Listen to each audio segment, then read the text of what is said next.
Let's get ready to rumble!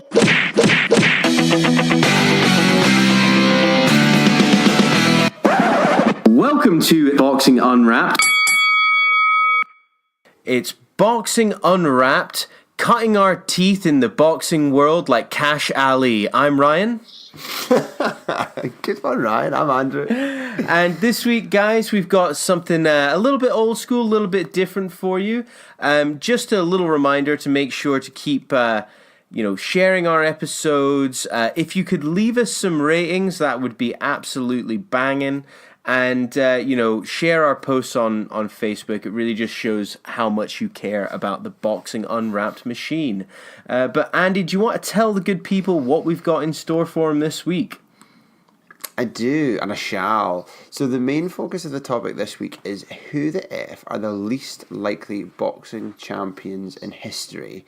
So I think this is more like, as you mentioned, a kind of old school episode where we'll have a backwards, sideways look at some of the guys who weren't supposed to make it but just didn't know when to quit.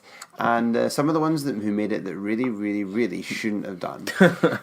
So I think the format will be we'll each have a few ones that we want to bring up and go over, Ryan. And then maybe there'll be some tangential chit chat alongside that too, just like the old days. Just like none the of this old journalism nonsense. None of this like legitimate boxing journalism nonsense. Not this week. Yeah, we had too much praise from the episode last week, so we decided we better dial it back a little bit. Yeah, people might be expecting too much from. Mm-hmm. So with that in mind, let's dive into our main topic of the week: who the F are the least likely boxing champions? Would you like to go first? I will go first, actually, Andy, because go on, I've got a cracker of a starting one, right? An absolutely cracking starting one. So, it's a man named Jim Braddock, okay, James Braddock, who's actually been made famous by the Ron Howard film Cinderella Man. Because not that famous. It's... Is it famous? Yeah, it was starring, what's his name? Gladiator Boy. Russell Crowe, yeah. Oh, really? Yeah, totally. I missed this one. You know what? I think maybe because it was called Cinderella Man and no one knew it was about boxing, perhaps. Maybe it was because I had a child. I've got like a 3-year-old and haven't done anything apart from this podcast for the past 3 years. Probably. Like, this is your highlight of the week. So God help me. So this guy, right, was basically considered himself to have more brawn than brains. But he had an unerring ability to make the best of a bad situation. So he was the son of an Irish mother and an Anglo-English father, born in the Hell's Kitchen in New York in 1905. So have you ever watched Gangs of New York? Mm-hmm. That's like Hell's Kitchen. That kind of real rough. Very famous, isn't it? Yeah. It's super famous, yeah. For being super rough. So he faced a kind of difficult path at the start of a turbulent century. So it was the Great Depression, and he had a dream of playing college football for Notre Dame. But unfortunately, that didn't quite happen. He was a boxer, though, and turned pro at the age of 21 in 1923. Like, if you look through his box rec record, you wouldn't necessarily think this is a man who is going to make it big, right? There's a lot of losses in there. He was mainly working as a longshoreman. He had a lot of trouble with his hands. In 1928, he pulled off a major upset by Right. You just said he had major problems with his hands, and then you started talking about how he pulled something off. I'm sorry. It's too funny not to mention. So he knocked out a guy who was a highly regarded prospect called Tuffy Griffiths, and then he earned a chance for a title fight, but narrowly lost to Tommy Lauren in a fifth 15-round decision.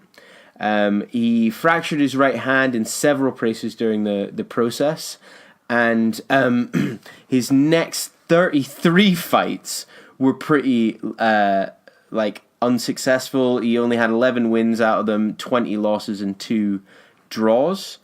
And with the Great Depression really biting, he gave up boxing to work as a longshoreman. And due to the frequent injuries to his right hand, he compensated by using his left hand during his longshoreman work, and it became stronger and stronger. He really struggled with being so poor during the Great Depression and having to take out welfare, and he said that this actually was one of the things that drove him to be better at boxing. He returned to boxing in 1934, and he was given the opportunity to fight against John Corn Griffin. And he was supposed to be the journeyman in this fight, Braddock. But he knocked Griffin out in the third round with his leading with his left hand in the fight. And then in the years that followed, he actually started cutting through all of the heavy hitters in the heavyweight division at the time. Art Lasky, John Henry Lewis, and then the German Max Baer to become the heavyweight champion of which is absolutely mad, right? He was supposed to be having a title defense in 1936 in Madison Square Garden against the German Max Schmeling. But that was cancelled under suspicious circumstances. Apparently there was some political reasoning behind it as well, because they thought perhaps if Schmeling won, the Nazi government would deny American fighters opportunities to fight for the title. But he ended up fighting Joe Louis, who did win. And that was really the last of Braddock's career. He had incredibly bad arthritis, but did not stop him from enlisting in the U.S. Army in 1942 and becoming a first lieutenant. He then served in the Pacific Theater and trained enlisted men in hand-to-hand combat. No way. Yeah. What a legend. Total legend, man. He died at the age of 69 in 1974, and he's inducted into the International Boxing Hall of Fame in 2001. What a fucking legend, man, eh? What a legend. He came out with some incredibly good quotes, right? So before fighting Bear for the world title, he said, "Whether it goes 1 round or 3 rounds or 10 rounds, it will be a fight and a fight all the way. When you've been through what I've had to face in the last 2 years, a Max Bear or a Bengal tiger looks like a house pet.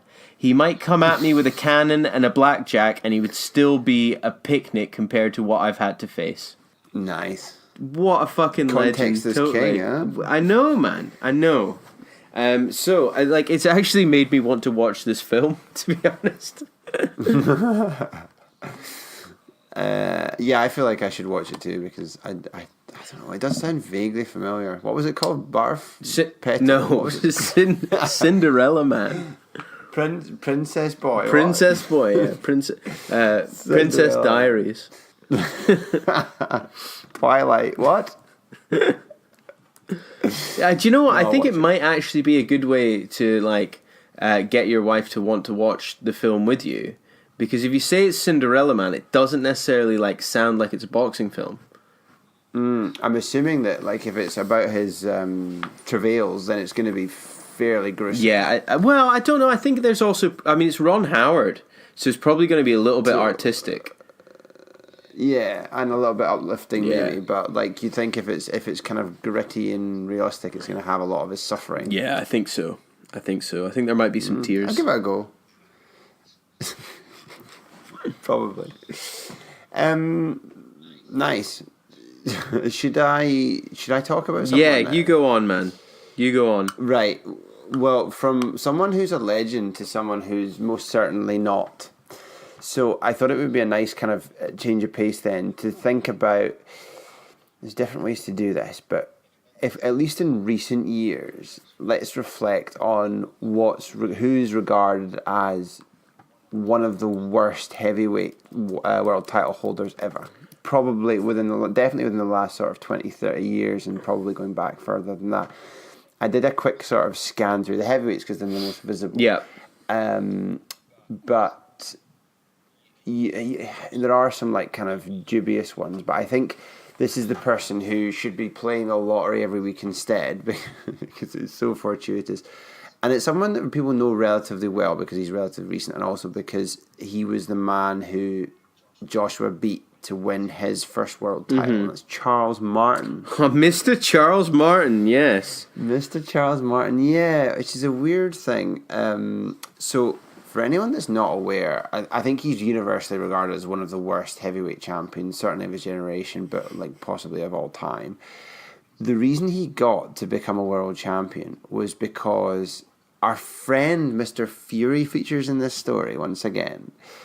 So, when he defeated Klitschko, there was a rematch clause in the contract, obviously, that Klitschko had put in. Mm-hmm. So when he beat Klitschko all those years ago, and then there was supposed to be a rematch, there was a rematch clause, so they were going to fight for a rematch. Now, what this meant was that Fury, and I don't know if you remember at the time, was almost immediately stripped of his IBF title. Yes. Because he said, I'm going to fight Klitschko in a rematch rather than fight the mandatory for the IBF, which I think was Vashalev Glazkov. Yeah. Now, I'm not entirely sure. I looked through his record and I don't really understand how Charles Martin got to be one of the top-ranked guys for the IBF. I think he did that possibly in a similar way to Fury's next opponent, Schwartz, being ranked like number 2 by the WBO, regardless of not having fought anyone of note. Yes. I think it's that kind of mold. So Martin fights Glazkov for the vacant IBF. He's a very heavy underdog. Very heavy underdog in the fight. And Glazkov has a freak knee injury. I think he does cruciate damage. During the something fight. You're reasonably familiar with, are you right? Yeah, indeed. In the third round of the fight, Glazkov's knee buckles. Fuck. And I've been there, man. I feel your pain. You wouldn't fancy your chances of outboxing anyone after that. So he retires from the fight and hands Martin the victory. Glazkov, by the way, has never fought since. Right. Martin had, joined an illustrious list of zero defense world champions, losing it comprehensively to Joshua in his next fight. A very green Joshua at that point in his next fight. Martin since has not beaten anyone of note. He has continued to fight, unlike Glazkov, and he had actually quite a decent fight, a bit of a back and forth with Karnacki, which he lost on points. But I'm not sure if he's ever going to do anything again. It seems very unlikely he'll ever get back to world title. But I mean, he can call himself a world title despite having never won. He never won it. He only got it through retirement, and I don't really know how he got to be there. But anyway, the Swiss cheese, the Swiss cheese model, all aligned, all the holes lined up to give Charles Martin his one fight reign as IBF World Heavyweight Champion. Fucking hell, man! Jesus Christ, lucky bastard! I didn't know the full story. I know. Well, from total luck to total determination. Nice. The next person on my list is actually a young Scottish lad called Rhys McCall. He's from Greenock, so he's had to come against all the odds by definition. But he's still actually an amateur boxer. He's only 15 years old. But what makes this boy so special is he took the sport up when he was 10, and he was recently crowned Boxing Scotland's 52 kilo intermediate national champion. And he has actually overcome 6 disabilities to get in the ring and win 2 national titles. He's got autism, asthma, multiple holes in his heart, visual disorder Mearns-Erlen syndrome, auditory processing disorder, and dyslexia. He competes on an equal footing with other able-bodied boxers, making him the first para-disabled fighter competing in mainstream boxing in the UK. No way. Yeah. That's incredible. Like, to have such a raft of disabilities. Okay, totally. But he's actually said in an interview that like boxing's really helped him in terms of being able to learn to control his breathing, and like obviously like to help him with his coordination and stuff. So like the boxing training is actually helping him get over his kind of disabilities. It's astonishing. It really is. Like when I read it, I was like, "Fuck me!" Like, what an absolute champ. I mean, not only has he had to grow up in Greenock, but he's managed to overcome all the other odds. If anyone from Greenock with any association with Greenock happens to listen to our podcast, they're going to come on and give us absolute pelters for that.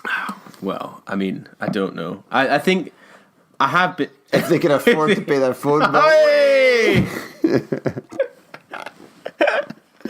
Oh, totally. I don't know how to use the computer in Greenock. They won't be able to send us an email.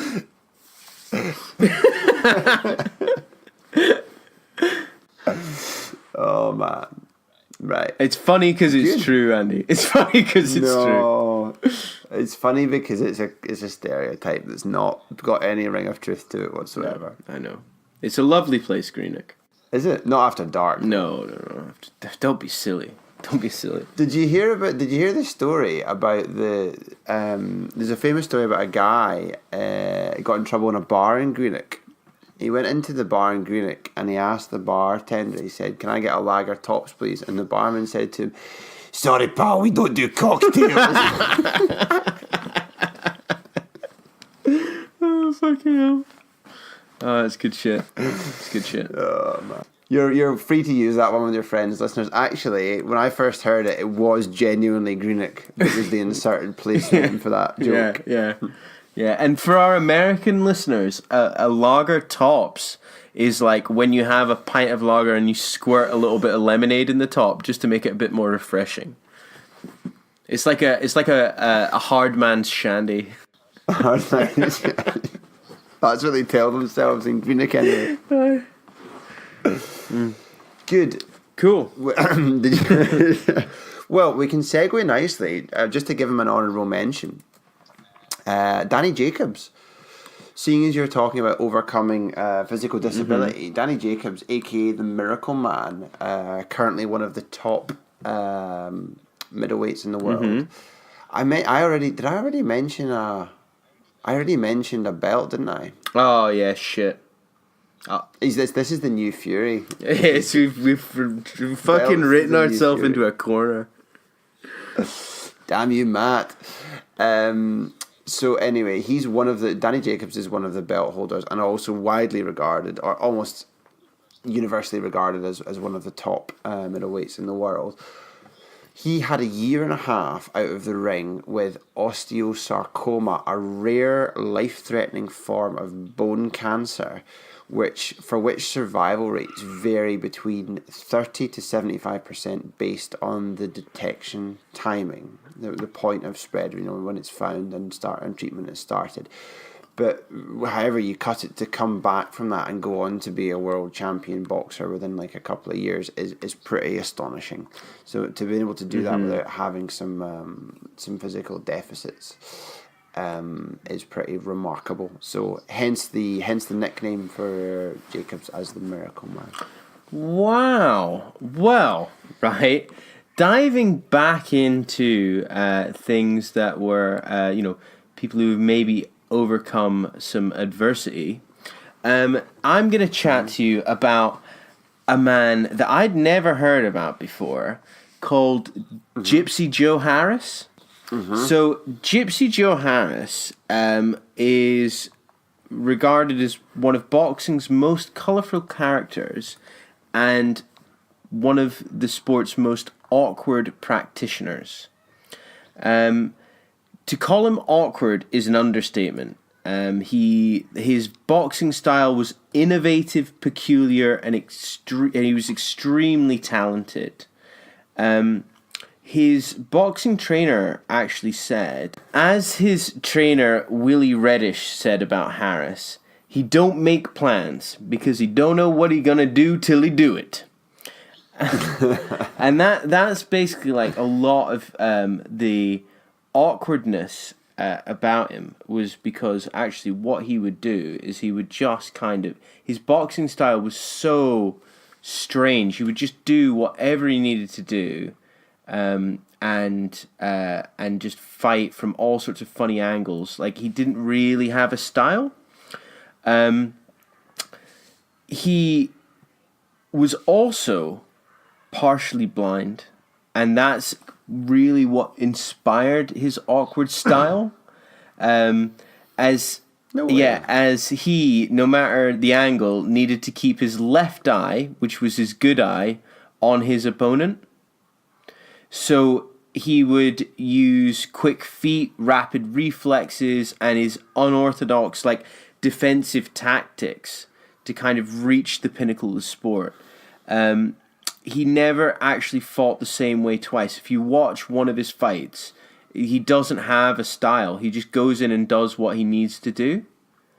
Now, I know we're talking about champions, right? But interestingly, the thing about Harris is he squared off with welterweight champion Curtis Coates at Madison Square Garden, but it was a non-title fight, which proved unfortunate for Harris because he completely befuddled the champion, winning a unanimous decision victory over over 10 rounds.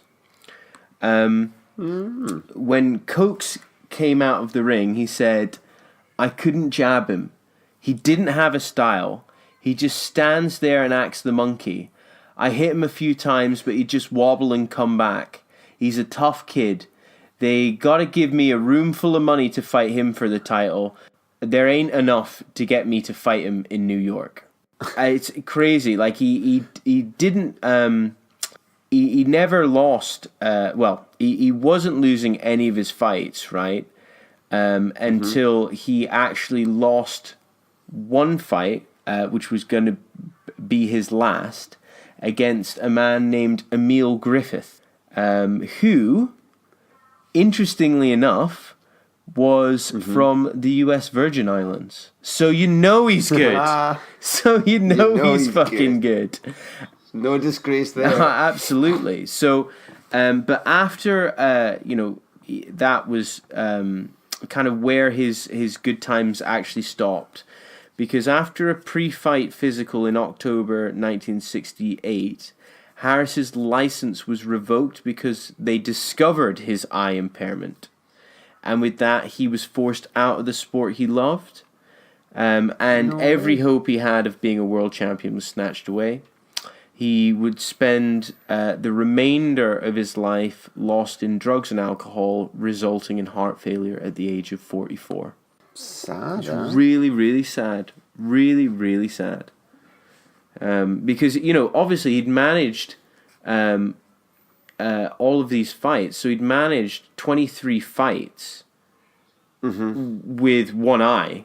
And it wasn't that it was degrading, it was just that's what he had. He was just blind in one eye. Yeah. And he fought all of these like top level boxers, and then went to do a pre-fight medical, and like they discovered it, so wouldn't give him a fucking license. You think everyone would have known about it, like totally? I think they fucking did know about it. That's the thing, dude. But like, it's one of those things where, like, I guess if it comes out in the open, they weren't allowed to sanction him. It's pretty crazy. Yeah, totally. But like, it's amazing that you could be that competitive with such like a disadvantage. Totally, man. Because like your depth perception is affected with only having one eye, and like throwing course, punches, yeah. like you really need to be able to have depth perception.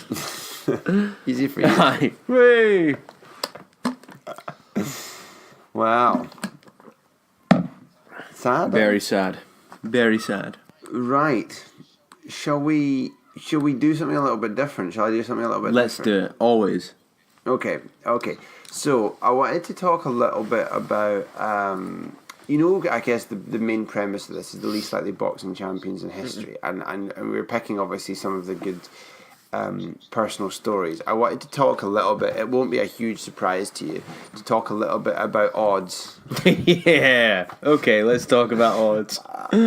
No, I don't want to talk too much about odds, but it's worth clarifying because you'll have heard at various points people talking about like massive upsets, and I wanted to talk again using a little bit of the background of the heavyweights to just illustrate some points. Now, if you have say like someone in a fight who's like a 5-1 or a 6-1 or a 7-1 or an 8-1 long shot, that's being a massive underdog, but it doesn't mean that the odds are not saying that person will never win. In fact, a 5-1 means they will win one time out of 6. They'll win one and lose 5, so they'll win one time in 6. 8-1 is one time and lose 8, so they'll win one in 9.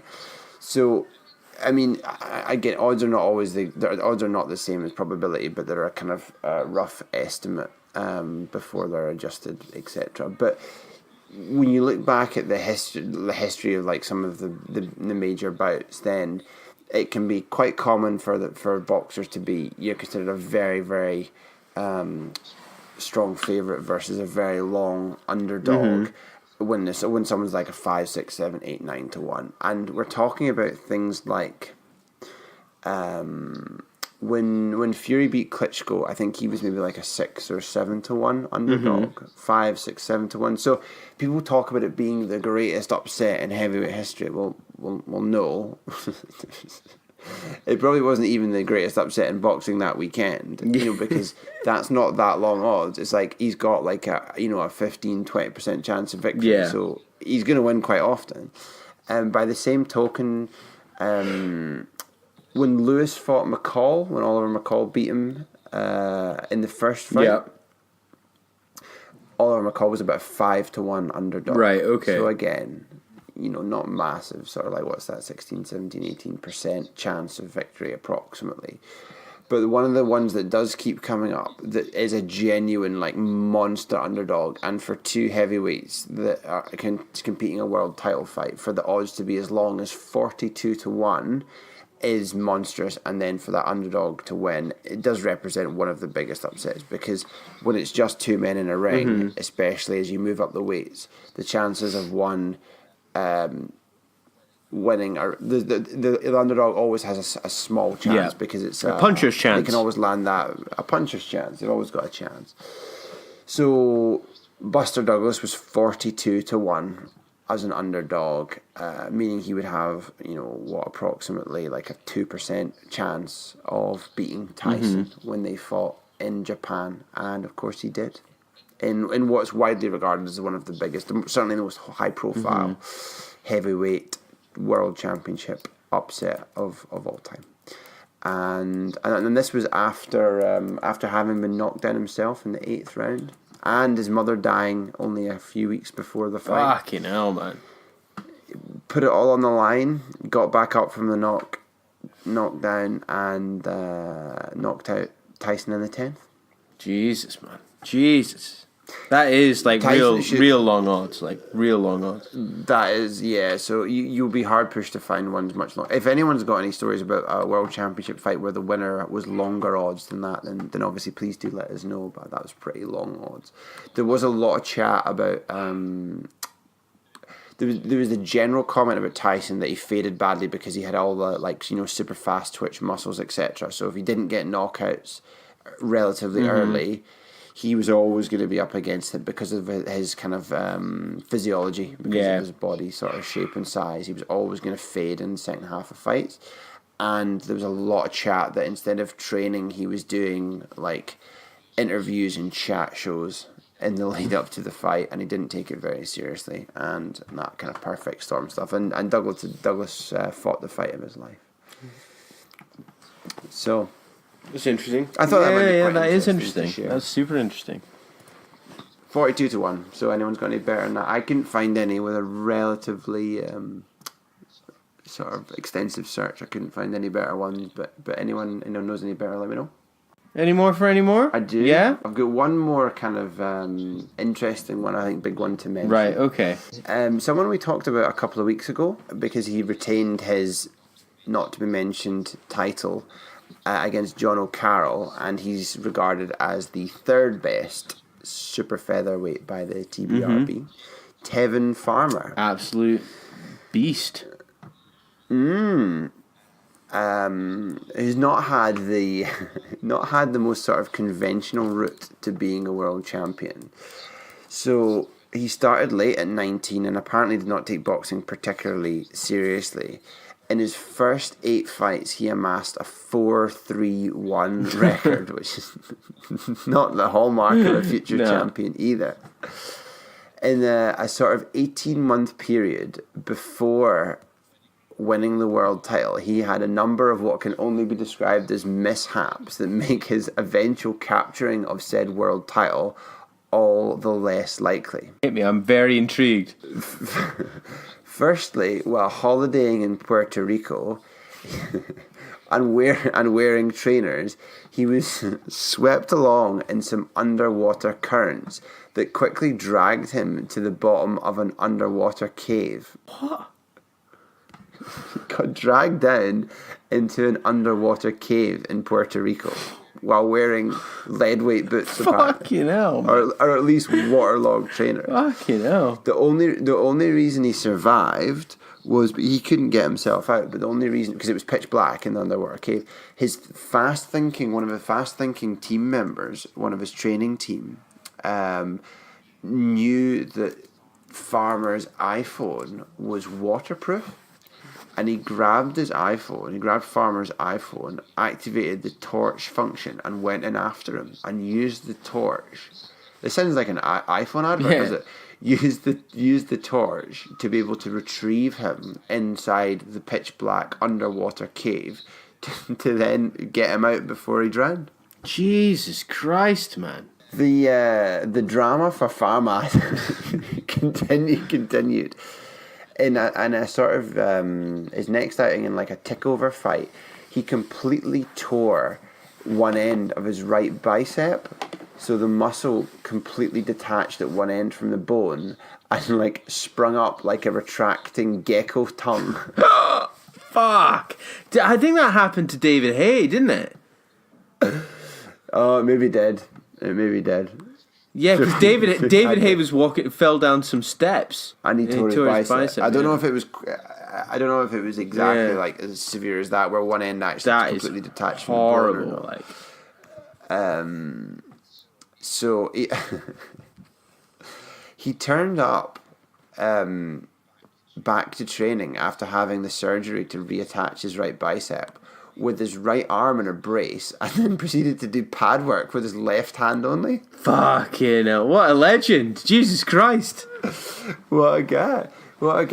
Unfortunately for him, his troubles didn't stop there, and he was then shot through his right hand, defending his sister at some kind of family party altercation. And he got shot through his right hand and was told immediately that there was a bad injury and he would never box again. Fuck me, this guy, like...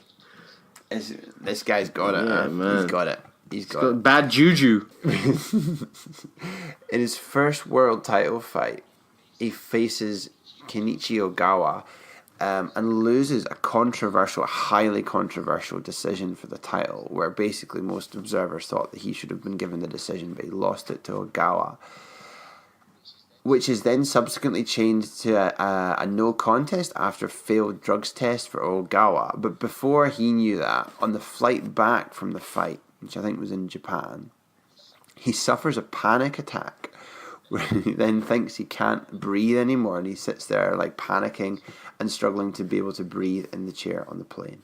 Jesus Christ, man. But he gets over it, and he gets another world title shot, and he does win his world title, taking it from Billy Dibbs in Dibbs' home country of Australia, and he's gone on to defend it several times, including most recently against John O'Carroll, as we mentioned. It's incredibly unlikely, all this stuff, in terms of being able to become a world champion, and he's had a huge number of hurdles to overcome. However, there is an asterisk to this story. What's that? His great uncle is Joe Gans, who's widely regarded as one of, if not the best, lightweight boxer of all time. Jesus Christ. Well, I mean So, genetics. but I mean, genetics, inclination, don't know, but it's pretty random. But certainly, talking about overcoming adversity, Farmer has had to do it in spades, caves and spades. Fucking hell, man. Fucking hell. That is a crazy story, actually. It's mental, Yeah. is it? It's mental. So it's pretty good guy, and hopefully he'll get some maybe one of the big fights. Fights obviously the same weight class as our boxing's favourite idiot, Gervonta Davis. Yeah. He's a super feather as well. So maybe those two could have a little bit of a set to that. That would be nice. That would be a good one. My money's on Farmer. All day My money's long, on like Farmer. all day. Even with one busted ass, shot up hand, and fucking half a bicep. Yeah. Good stuff, man. Well, guys, that is our episode for this week. Just a reminder to make sure to keep sharing, liking, subscribing. Get involved on the Facebook page. Tell us who you think the most unlikely champion is. But with that in mind, it's goodbye from me, Ryan. And goodbye from me, Andrew.